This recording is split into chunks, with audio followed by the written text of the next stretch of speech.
The movie is Rollerball. Rollerball is a gigantic, iconic 70s title that I never saw. Which there's not that many of them, all right? So the fact that I've never seen Rollerball and now I finally have an excuse is really, really interesting. I don't think that back of the box does that great a description of describing how important Rollerball is to this futuristic society, where the actual TV spot that they used to have was fantastic. In the future, there will be no war. There will be no poverty. There will be no political unrest. The only thing there will be is Rollerball. But that's what's important in this. I always have, look, and it's my problem with this movie. I always have a problem with the depiction of futuristic societies. You can't be too real as far as I'm concerned. And the minute I see phony costume design, which this movie is not terrible at, all right? This is not, that's not its Achilles heel, all right? But the minute I see uniform, terrible costume design, the minute I see unmotivated extras, all right, just mugging, not suggesting a social fabric going on, then I start asking questions and I start checking out. Here's the interesting thing about this movie in a strange way is either the film is too obscure. It's not telling us enough about exactly what the social fabric is, so we're left to make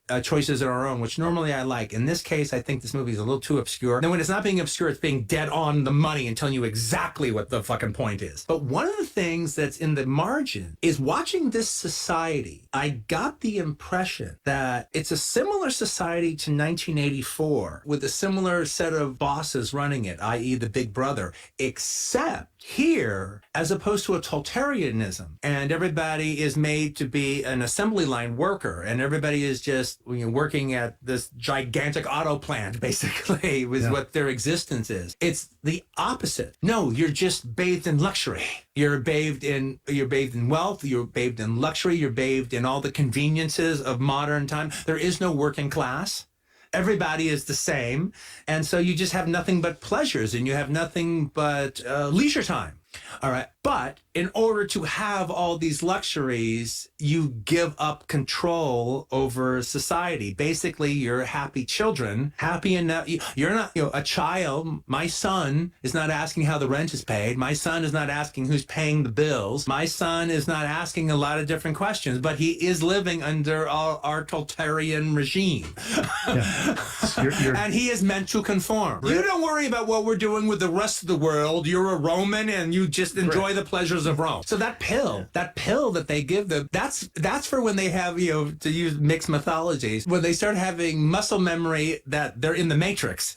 This pill is to put them back in a narcotic sense, all right? So just enjoy the high. Well, that's what they said forever. That was the line, is TV is opium for the masses. Sure. Look, I think it's a problem with the movie that there's obscurity about the rules of this society. To me, this doesn't sound any different than, like, especially in the 70s, the ruling Communist Party. I was just getting to communism. But less in Russia and more in China. Part of my problem with Rollerball is I don't buy the closed-mindedness of the executive class at the end of the day. The Communist Party of China has actually shown themselves to be resilient, all right, to changing orders in the world. Communist China will eventually allow Hard Rock Cafe to put a Hard Rock Cafe in Beijing. That shows a nuance that's not in there with the executive class of Rollerball. The idea is that the tribalism of countries has been eradicated. And the idea is that 4 of the biggest companies have just decided to just divide up the world. The way the free world divided up Europe after World War II. These companies have divided up the earth. And so it's corporations running sections of the globe. My problem with them is they don't act enough like corporations. They act too much like dystopian governments. And the whole point of it is they should be acting from a profit motivation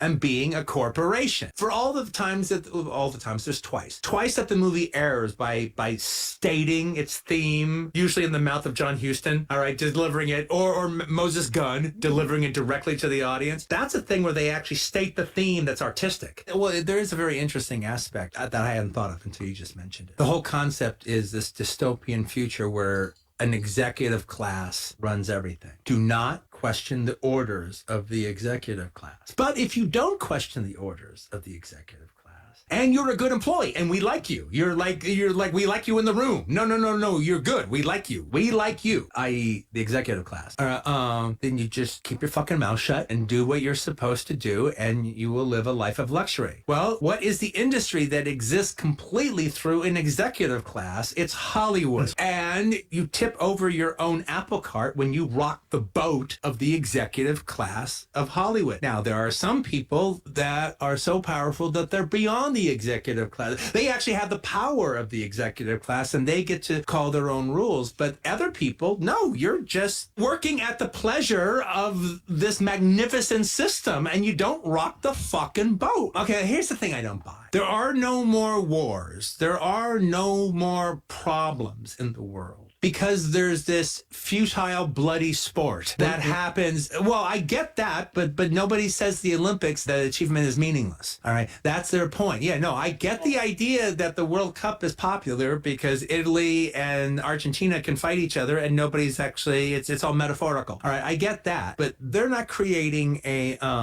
metaphor for war. They're creating a metaphor for carnage. They're creating a metaphor for cannon fodder. They're creating a metaphor for massacre, and only a score is only rooting interest, is only drama. It's the only drama inside of this massacre. And I don't buy the fact that a superstar arising would bother a corporation so much. I actually think it would make Rollerball even more sellable. Well, but it's in a different way though. It's as if you're a bad wrestler, all right, and okay, so the scenario now is that you're going to lose this match, and so the good wrestler can win. All right, so he's not following the scenario, but in their case, the scenario isn't winning or losing. It's now you need to retire. All right, you need to step down. That's my point about this monolith, is the idea that any major corporate executive that is supposed to be the way John Houseman is in the piece, when he's watching the final game, maybe the product the corporation is selling is Rollerball, and maybe the product is that it's senseless and useless, and that is the point. But they're still selling a product with a profit motive, all right, to customers. And when the customers show what they want, and they want Jonathan, then I think any corporate executive in that kind of power position, okay, change the plans. Okay, we were wrong. Okay, we were saying go right. Okay, no, it's go left. It's go left. It's a no. Now it's all about, we can still salvage exactly what it is we like about this product, but we can sell Jonathan. If the public wants Jonathan, then the public has spoken. It's actually kind of interesting now that I'm thinking about it. Rollerball is kind of an unhumorous satire, where Death Race 2000 is a humorous satire. There's a satirical element, to Rollerball. It's just not trying to make you laugh. There's no British music hall or comedy vibe. But I completely agree with you. They are symbiotically connected. They are Confederates. They are linked in arms. One of the things about the futuristic society and Rollerball that I thought was really funny was I found it near identical to the futuristic society Woody Allen puts forth in Sleeper.